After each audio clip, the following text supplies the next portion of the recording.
Olá, galera do PVS! Cá estou eu aqui de novo. Sou tutora de Geografia do Polo de Guapemirim e meu nome é Lara e vamos falar hoje sobre um assunto muito importante dentro, desse ano todo que a gente está vivendo e dentro da geografia também, tá bom? Hoje nós vamos falar sobre os biomas brasileiros. E aí, galera, vamos lá. Primeira coisa que eu queria mostrar para vocês é esse mapa que vai nos mostrar, todos os biomas brasileiros existentes. Temos aqui o bioma amazônico, o cerrado, a Mata Atlântica, a Caatinga, o Pampa e o Pantanal, certo? Então, esses são os principais biomas brasileiros e a gente, no decorrer da aula, vai falar mais especificamente sobre as características de cada um desses, ok? O primeiro bioma que eu coloquei aqui para vocês é o bioma amazônico. Aí, como característica importante que vocês precisam saber, esse é o maior bioma brasileiro, ele vai corresponder a 42% do nosso território nacional e vai estar presente em 9 estados. Então, o bioma amazônico, ele vai corresponder à área de maior floresta equatorial ou tropical úmida do mundo e vai apresentar características gigantescas de biodiversidade, de fauna e flora, certo? Então, tem uma grande importância ecossistêmica dentro desse bioma.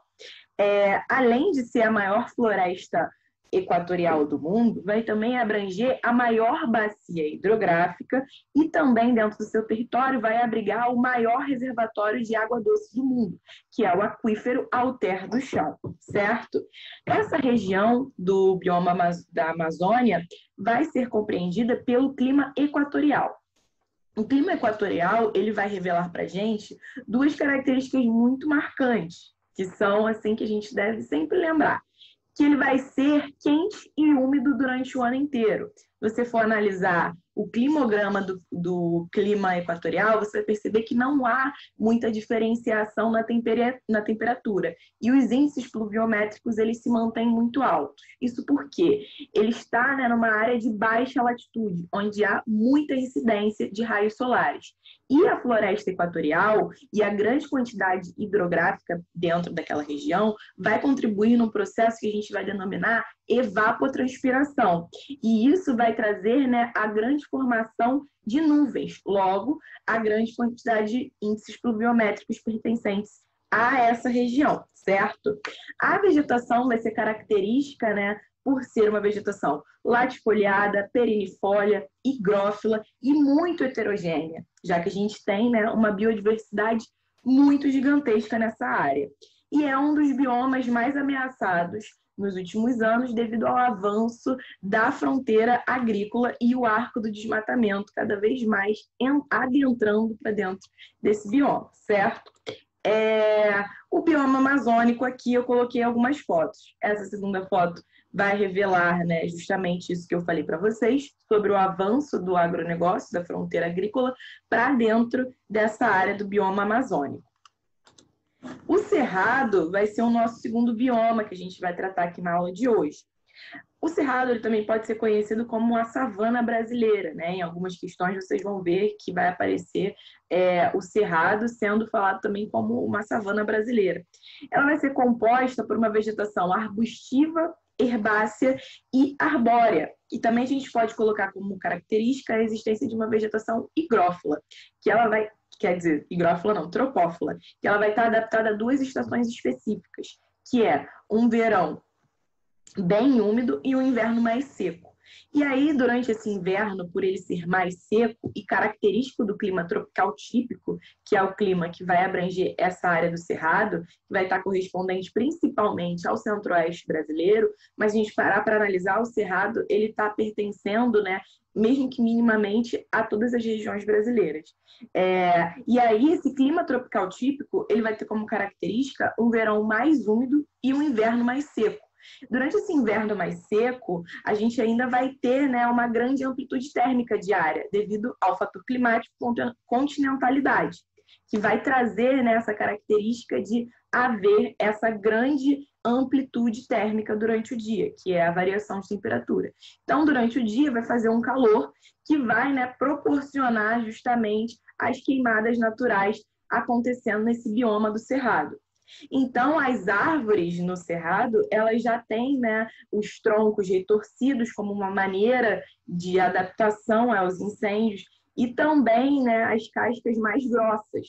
Algumas sementes, inclusive, elas dependem das queimadas para sair, né, a casca, porque elas são tão grossas que às vezes só o fogo consegue retirar aquelas cascas. Então, as queimadas no Cerrado, elas ocorrem de maneira natural, porém elas vêm sendo agravadas, né, devido à ação antrópica dentro da área do Cerrado, principalmente relacionadas às atividades de agricultura e pecuária. E aí a gente vai ter um desmatamento gigantesco desse bioma para a inserção de atividades agropecuárias, certo? E aí a gente vai ter conhecimento sabendo que o Cerrado é uma área de hotspot brasileiro, que é uma área que está extremamente ameaçada de extinção, mas, por outro lado, é extremamente rica e biodiversa, certo? Então, vamos passar aqui para o próximo. Aqui algumas imagens do Cerrado. Essas fotos são da Chapada dos Veadeiros, que a gente vai ter também o formato do relevo bastante marcado por chapadas, e inclusive essas fotos, né, foi eu que tirei, e aí mostra, né, um pouco da exuberância do que é esse bioma do Cerrado.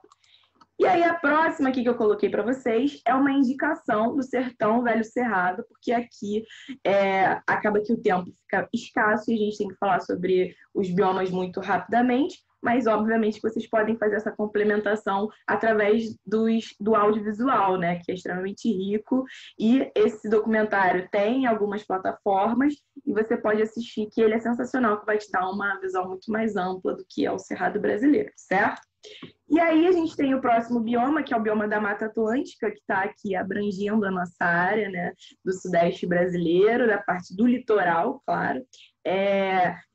Tem estudos que revelam que a Mata Atlântica ela vai desde o Rio Grande do Norte até o Rio Grande do Sul, então ela é um bioma característico da parte litorânea, né, da costa brasileira.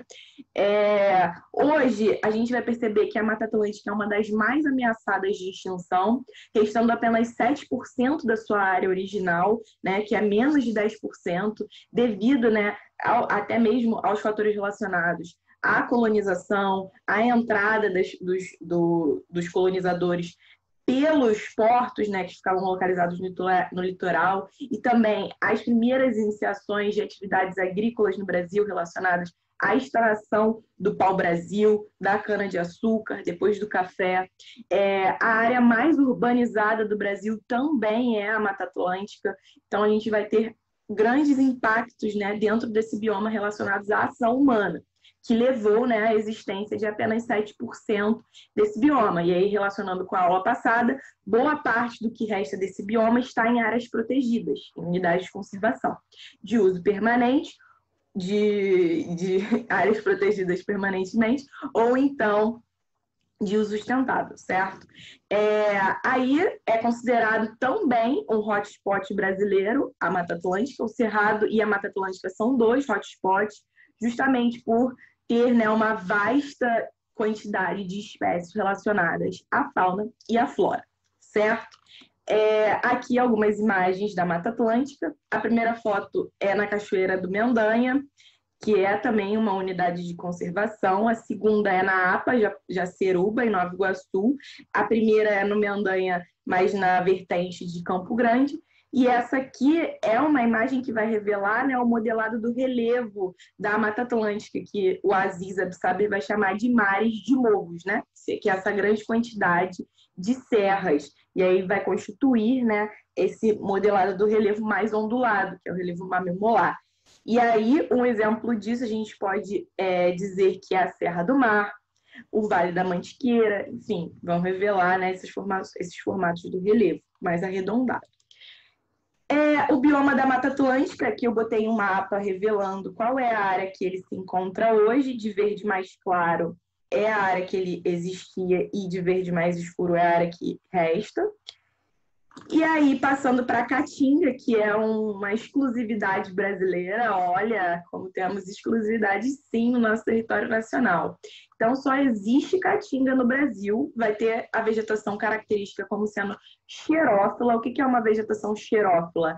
É aquela que vai estar adaptada a períodos mais secos, porque a gente sabe que a Caatinga ela vai estar dentro de uma área, de uma região de clima semiárido, ó, semitropical, ó, semiárido, e esse clima semiárido, ele é super seco, porque vai estar numa área de depressão, tanto é que a gente vai chamar essa área da Caatinga também de depressão sertaneja, porque o relevo que vai estar ao seu redor, ele é mais alto. Isso faz com que, né, as massas de ar, muitas vezes, tenham dificuldade para penetrar sobre a Caatinga.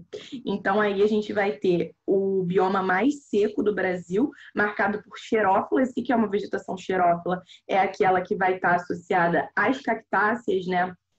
Como o mandacaru, o xique-xique. E aí a gente vai perceber que esse tipo de vegetação eles vão ter um armazenamento de água interno para sobreviver justamente esses períodos mais secos. E aí algumas imagens, ó. Aqui a gente tem o mandacaru. Esse daqui é uma área que demonstra, né, o Rio São Francisco, fica lá em Aracaju, e aí mostra a área do Rio São Francisco e como a vegetação perto da onde tem água, né, ela é muito mais diversa e vasta, porque tem água também, né, dentro do semiárido. Não é tudo muito, não é somente seca. E aí o Pantanal, que é também outro domínio, que é outro bioma que a gente vem falando aí durante esses últimos dias, por estar, né, bastante ameaçado pelas queimadas criminosas de ação humana. E aí a gente percebe que o Pantanal ele vai ser o menor, vai ser o menor bioma brasileiro. Ele vai se localizar no sudoeste do Mato Grosso e oeste do Mato Grosso do Sul, então quer dizer, vai abranger a menor área, né, destinadas aos biomas brasileiros, mas mesmo assim ele é enorme, porque ele é do mesmo tamanho, né, a área do Pantanal configura a mesma área do país português, né, Portugal, vai ter o mesmo metro quadrado que o Pantanal. Então é gigantesco, mesmo que seja o menor bioma brasileiro. Aí é uma planície inundada, que vai ser uma planície drenada pelo rio Paraguai.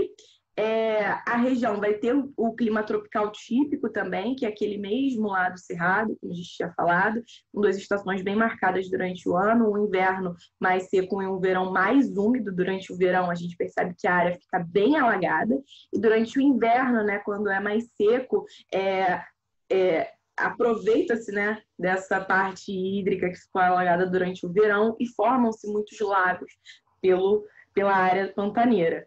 E aí também reconhecida pelo Aziz Absaber como uma área de transição, porque vai ter características de outros biomas, como, por exemplo, do Cerrado e da Amazônia, certo? Aqui um pouco, né, das imagens do Pantanal, que é lindíssimo, perfeito, perfeição, né?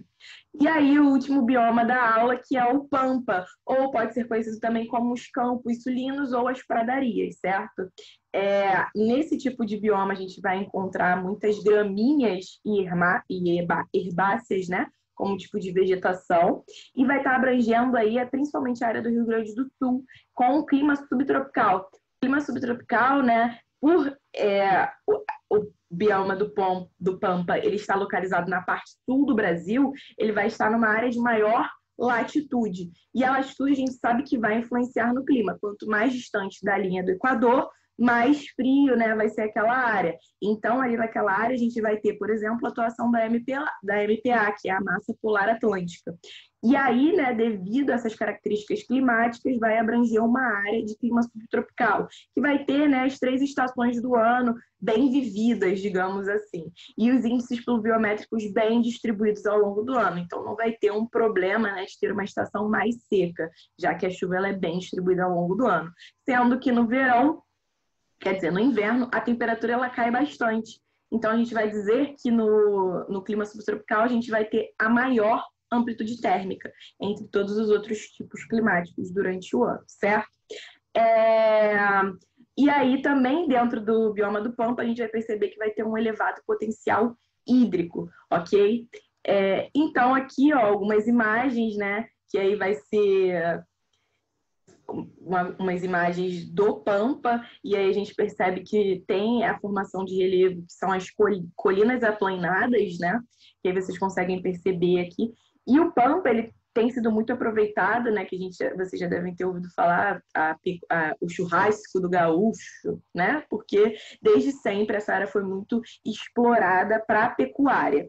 E hoje mais ainda, né? E também com o avanço do agronegócio para dentro dessa área. Então, todos os biomas brasileiros, praticamente, eles vêm sofrendo, né, com a ação antrópica para dentro de suas áreas, e obviamente que isso são assuntos que precisam ser falados e debatidos, porém, como o nosso vídeo precisa ser um pouco mais rápido do que as aulas normais, fico com esse pequeno resumo, né, sobre todos os biomas brasileiros. Espero que vocês tenham gostado. Qualquer dúvida, comentários, vocês podem colocar aí nos comentários, né, do nosso vídeo.